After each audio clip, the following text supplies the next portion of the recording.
The glass walls still held the day's fingerprints when midnight came. Smudges from investors who'd shaken hands too hard. Coffee rings left by assistants who'd already gone home. Outside, the Atlantic fog pressed against the windows like it was trying to listen. Inside, Noah Bellamy sat barefoot on the carpet, laptop balanced on his knees, rewriting a deck that had already been approved, because Sloan Calder had frowned, just slightly, before leaving. By morning, the numbers would sing. They always did when Noah touched them. Rhett Calder's voice drifted from the conference room, confident, precise, already rehearsing gratitude he wouldn't give. Sloan laughed once, low and satisfied. The twins moved through the firm like gravity. Everything bent, nothing questioned. Alphas with a reputation for ruthless returns and an uncanny ability to make other people's labor disappear into results. Noah sent the revised slides at 12:47 a.m. The reply came 6 minutes later. Perfect, Rhett wrote. No name. No thanks. Just the word, like a door closing cleanly. He didn't go home. He rarely did after launches. The couch in the quiet room knew his shape now. He set an alarm for 5:30, then turned it off before it rang. Already awake, already moving. By 8, the firm buzzed with praise. A junior partner leaned across the kitchen island and said, "You're lucky, you know, getting to work this close with them." Noah smiled like he'd been told a secret. At the meeting, Rhett walked through the strategy Noah had built overnight. Sloan handled the questions Noah had anticipated days ago. When applause followed, it followed them. Noah took notes no one asked for, circling problems that would become his later. People noticed him in small ways. How he stayed when others left. How his calendar was a lattice of overlapping alarms he ignored. How his name never made it onto the final slides. They noticed and decided it made sense. And Omega and biotech money learned early which kinds of excellence were praised and which were simply used. By late afternoon, a deal teetered. Legal threatened delay. Communications panicked. Noah stepped in, voice calm, hands steady, stitching consensus where there had been friction. When it held, Rhett clapped him on the shoulder, brief and impersonal. "You're a lifesaver," he said, already turning away. The word lingered longer than the touch. In the hallway, a colleague slowed to match Noah's pace. "Can I ask you something?" she said quietly, like she didn't want the walls to hear. "Why don't you ever negotiate? Your hours, your title, anything." Noah didn't stop walking. He adjusted the strap of his bag, smiled without showing teeth. "This works," he said. It sounded practiced. It sounded like an answer that had kept him safe before. That evening, when the office thinned and the fog returned, Rhett and Sloan stayed behind. The glass turned them into reflections layered over the city. "If we scale the fund," Sloan said, eyes on the water, "we'll need tighter control." Rhett nodded. "More pressure." He thought of Noah without saying his name. He can handle it. Outside, the fog pressed closer, and inside, an arrangement everyone accepted settled deeper into place. Ohio never stayed the same long enough for Noah to memorize it. Different ceilings, different rules about noise, different smiles that meant different things. He learned early that questions shortened stays. Needs complicated them. The foster homes blurred together, but the lesson didn't. Usefulness bought time. If he fixed the thing no one else wanted to touch, if he made himself lighter to carry, doors stayed open a little longer. He learned to listen for tension before voices rose. Learned how to read the air the way other kids read faces. He could sense when patience was thinning, when gratitude was about to curdle. So he moved faster, cleaned quieter, solved problems before they were named. Adults liked him because he didn't make them feel guilty. When he was 16, a social worker once told him he was remarkably resilient. Noah nodded, because nodding was easier than asking why resilience was always required of the same people. That instinct followed him into adulthood like muscle memory. At the Calder firm, he anticipated needs before Rhett finished sentences. He rearranged schedules before Sloan noticed friction. He brought solutions the way other people brought coffee, automatically, without being asked. It made him indispensable in the narrowest way. Useful, but never centered. Rhett valued efficiency the way some people valued honesty. He praised results, not process. If something worked, it was good. If it didn't, it was discarded. Sloan was different. He rewarded loyalty with proximity, with late-night strategy talks and an occasional shared joke that felt almost intimate. Noah understood both languages. He spoke them fluently, and neither required him to talk about himself. There were moments, small, dangerous moments, when he almost did. Like the Tuesday afternoon when his calendar chimed for the third time, reminding him of a rescheduled Omega health check. He stepped into Rhett's office, rehearsed the sentence in his head. "I'll need Friday morning off." It sat on his tongue, heavy. Rhett didn't look up from his screen. "Can this wait?" he asked, already assuming the answer. Noah felt the old calculation kick in. Risk versus reward. He swallowed the sentence, replaced it with something safer. "I can move it," he said. The relief in the room wasn't loud, but it was immediate. He told himself it was temporary. He told himself he was choosing this. By evening, a new opportunity surfaced. High risk, high visibility, exactly the kind of deal that made reputations and erased people. The conference room filled. Voices overlapped. Someone asked who could stabilize the integration if things went sideways. Rhett's gaze found Noah first. Sloan's followed a heartbeat later. Neither of them said his name. They didn't have to. Noah nodded before the question finished forming. It wasn't courage. It wasn't loyalty.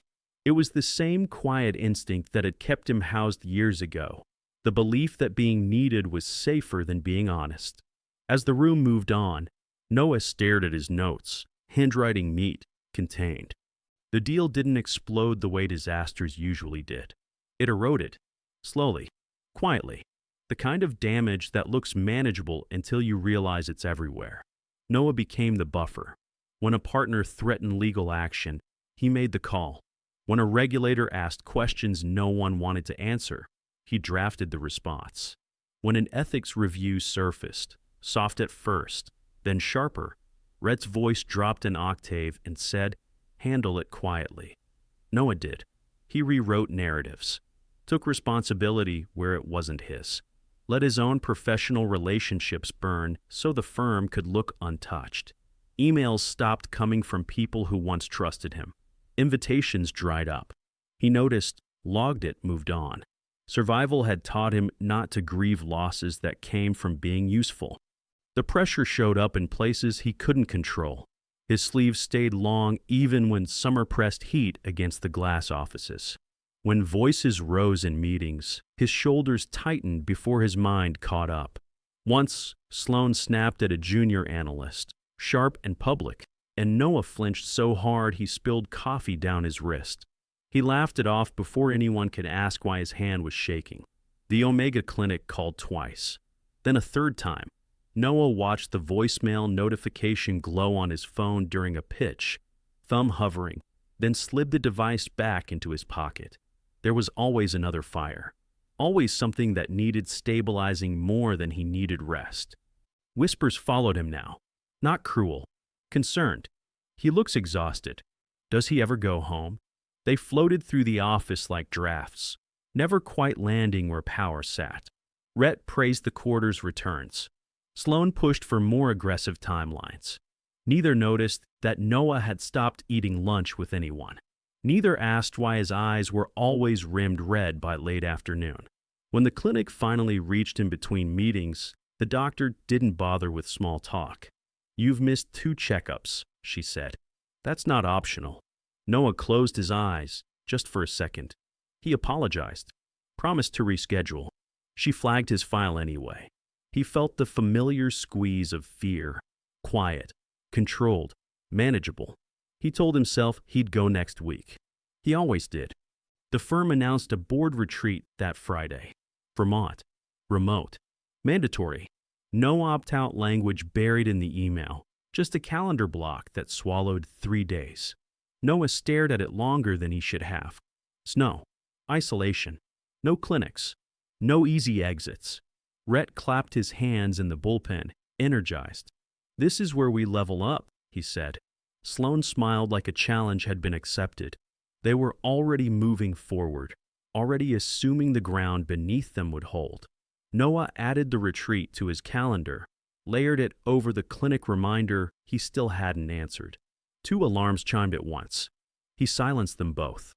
Vermont smelled like pine and old wood, the kind of place designed to make people feel important and alone at the same time. The lodge sat above the tree line, cell service thinning the higher the road climbed. No one noticed the quiet first, not peaceful, just empty. A place where conversations couldn't escape once they started. The retreat began smoothly enough. Long tables, coffee that tasted expensive, windows framing snow-dusted mountains like a promise. Rhett thrived in the space, posture loose, voice confident, already talking about scale and leverage. Sloan sharpened every discussion, pressing people until they revealed what they were afraid to lose. Noah took his seat slightly back, laptop open, tracking tension the way he always did. By afternoon, the sky darkened. Wind rattled the lodge like a warning no one wanted to hear. When the power went out, it happened all at once. Lights snapping off, heat humming to silence, screens going black. Someone laughed nervously. Candles were lit. Shadows climbed the walls. They kept going anyway. Deadlines were mentioned. A deliverable Noah hadn't sent yet.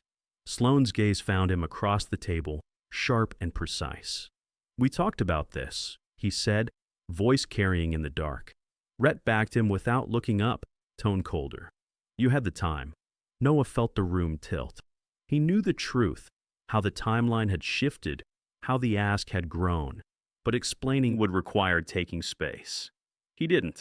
He nodded once, calm, contained. "I'll fix it," he said, and the conversation moved on, satisfied. Later, when the candles burned low and the tension refused to settle, Sloan brought it back. Public this time. Sharper. Words chosen to land. Noah stood there, absorbing it the way he always did, spine straight, face neutral. He apologized for something that wasn't his fault because it was easier than arguing with power. "I need some air," he said quietly, and excused himself. Too polite, too controlled. Minutes passed, then more. The storm outside intensified, wind howling against the lodge like it wanted in. Someone joked about checking on him. No one moved. Rhett refilled his drink. Sloan tapped his fingers against the table, irritation simmering. The sound came from upstairs. A crash. Sharp. Final. Glass shattering against wood. For a second, no one breathed. They found him in the guest room at the end of the hall, the one with the narrow window, and the bed no one had bothered to claim.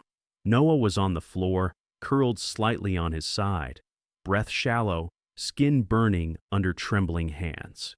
A lamp lay shattered near the door, its cord torn from the wall like it had lost a fight. His lips were parted, trying for air that wouldn't come easily. Someone called his name. Someone else swore. Rhett knelt too fast, reaching out, then stopping short, as if unsure what permission looked like now. Sloan stood frozen near the doorway, eyes already calculating outcomes, even as something unnameable cracked behind them. The medic arrived through the storm with practiced urgency, all calm and clipped instructions. "He's burning up," she said, fingers moving to find a vein. "I need access." She didn't wait for agreement. She cut the sleeve of Noah's shirt up the arm.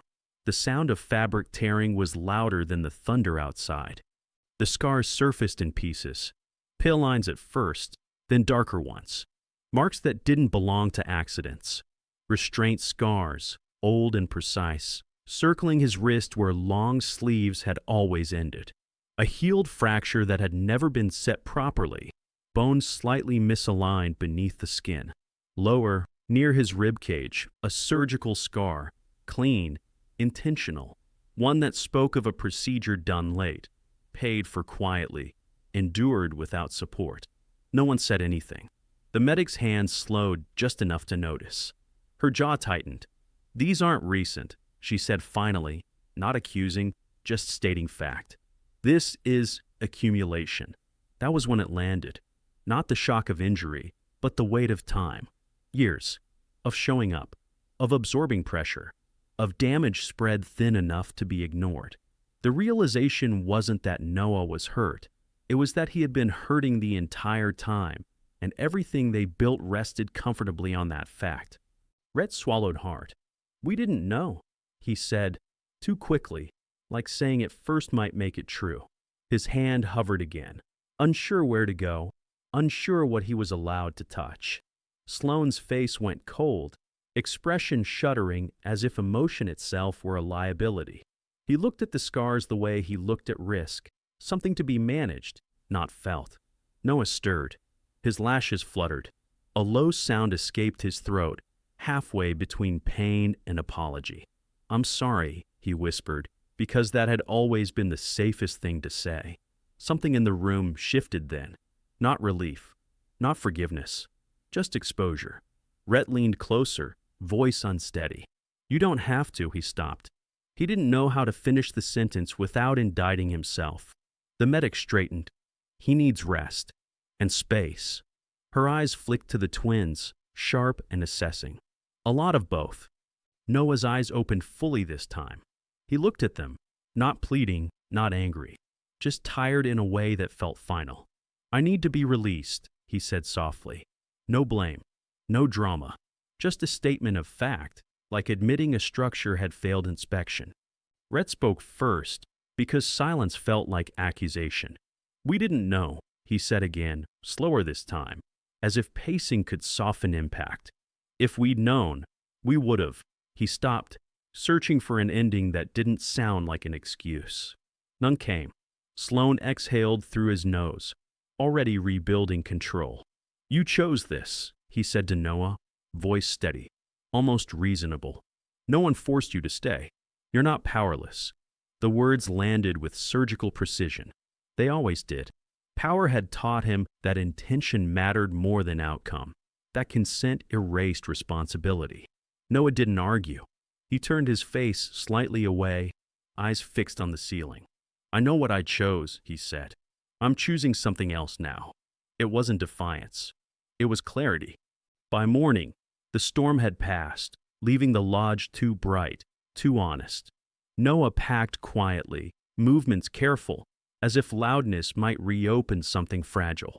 He forwarded files from his laptop to the firm's server, documentation, timelines, proofs of work that had never carried his name. He didn't annotate them. He didn't explain. He sent a short message to the board. Effective immediately, he was stepping down. Gratitude without warmth. Final. Rhett read it 3 times. His chest felt tight, unfamiliar. He offered an apology without conditions, voice stripped of authority. Noah listened, nodded once, and said nothing. Sloane's apology came later, colder, framed around efficiency and regret. It landed worse. The consequences moved faster than anyone expected. Investors requested internal reviews. Clients asked questions no one had prepared answers for. The ethics committee reopened its inquiry, this time with teeth. The firm didn't collapse, but it shook, and the shaking was public. Rhett booked a therapy appointment he told no one about. He sat with the idea that dominance had replaced care, that silence had been misread as consent because it was convenient. Sloane resisted until accounts closed and reputation stalled. Only then did something like remorse surface, raw and late. Noah left Massachusetts without ceremony. Seattle offered rain and distance and a nonprofit consultancy that asked him what he needed before asking what he could fix. He spoke calmly in rooms that went quiet, advocating for workplace protections, especially for Omegas who carried institutions on their backs. He never named the twins. He didn't have to. Truth did the work for him now. The inquiry went public on a Tuesday morning, the kind of announcement that pretended to be procedural while quietly detonating trust. Headlines avoided names, but everyone inside the industry knew where to look. The firm released a statement polished to neutrality. Rhett read it alone in his office, the glass walls suddenly feeling less like transparency and more like exposure. Therapy didn't come with language he liked. It asked him to sit still with things that couldn't be optimized. Dominance, avoidance, how often he'd mistaken silence for agreement because it kept momentum clean. He learned that intent didn't erase impact, no matter how efficiently it was delivered. Some nights, he drove past the ocean and didn't stop, afraid of what stillness might bring up. Sloan took longer. He framed the fallout as market correction, as overreaction, as bad timing. He told himself the firm would recover if he stayed sharp enough. But sharpness stopped working when accounts closed without negotiation, when invitations stopped arriving, when people he once commanded with a glance now spoke to him carefully, like he was unstable inventory. Apologies were attempted, emails drafted, revised, stripped of anything that sounded like ownership. When they reached Noah, he read them once and didn't respond. Not out of spite, out of distance. He had learned the difference. Seattle didn't ask him to disappear to be accepted. The nonprofit office was small, underfunded, alive with purpose. They asked about his limits. They noticed when he stayed late and told him to go home. The first time someone thanked him by name in a meeting, it startled him more than any praise that the firm ever had. He spoke at conferences now, voice steady, posture relaxed. He talked about systems that reward endurance without protection, about omegas who learn early that usefulness buys safety, about how silence is often survival, not consent. Rooms listened in a way the Calders never had. People stayed after, asking questions they'd never said out loud before. One evening, in the back of a lecture hall, Noah caught sight of someone who looked away too quickly. Recognition flickered, then vanished. He finished his talk anyway. He always did. When he accepted a permanent role with the consultancy, it wasn't framed as rescue or redemption. It was alignment. Work that didn't require erasure. A life that didn't ask him to bleed quietly. Rhett watched the announcement online, name absent, impact undeniable. Sloan didn't watch it all. They were learning separately.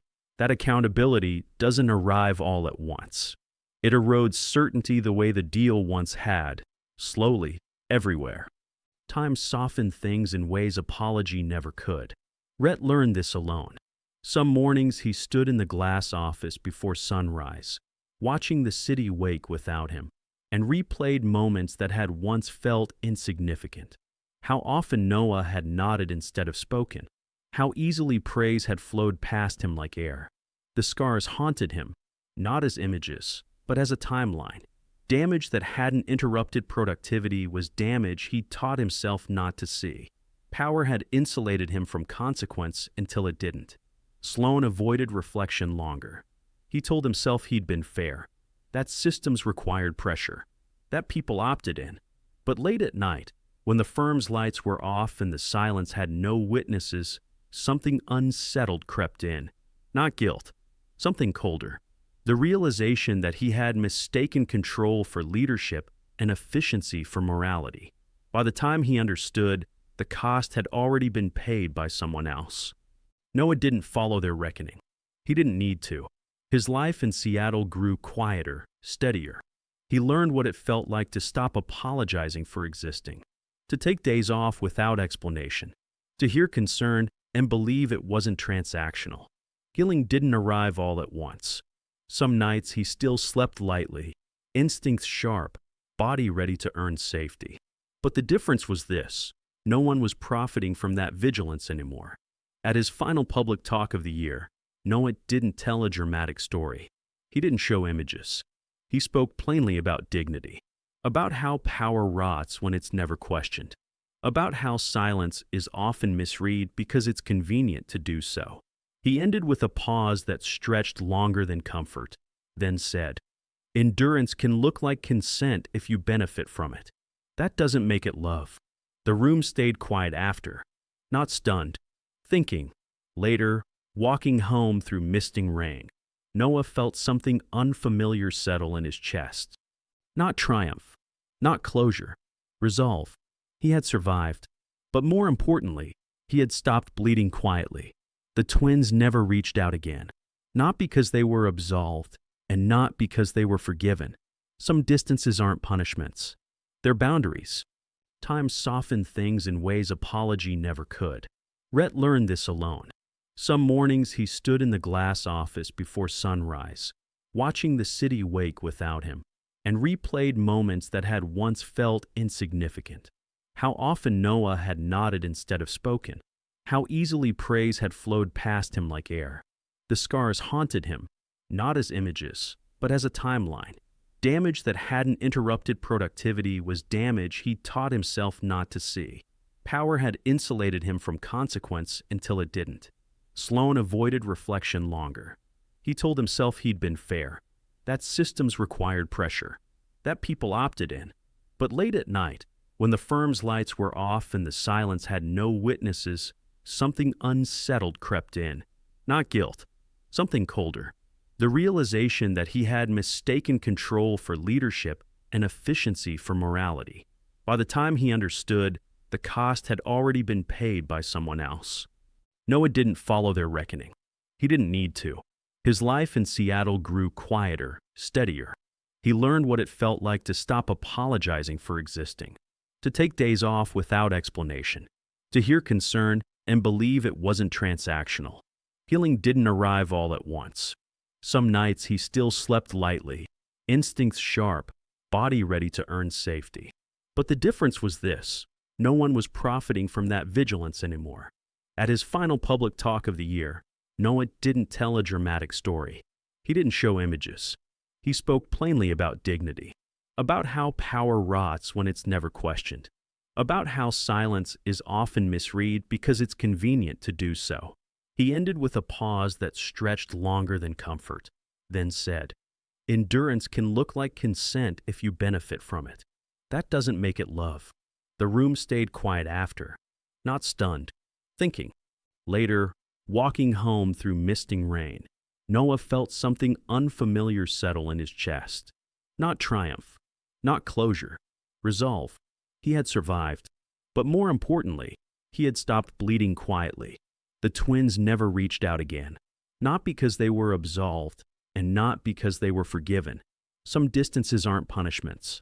They're boundaries. If this story stayed with you longer than expected, ask yourself why. Ask who in your life carries more than they're ever credited for. Ask whether you've called someone strong when what you really meant was convenient. And if you recognize yourself in Noah, capable, accommodating, disappearing so things can keep running, hear this gently. Your pain isn't invisible because it's small. It's invisible because you've been carrying it well. Before you move on, sit with that. Because the hardest question isn't whether power caused harm. It's this: if your suffering goes unnoticed because you endure it gracefully, who has been benefiting all along?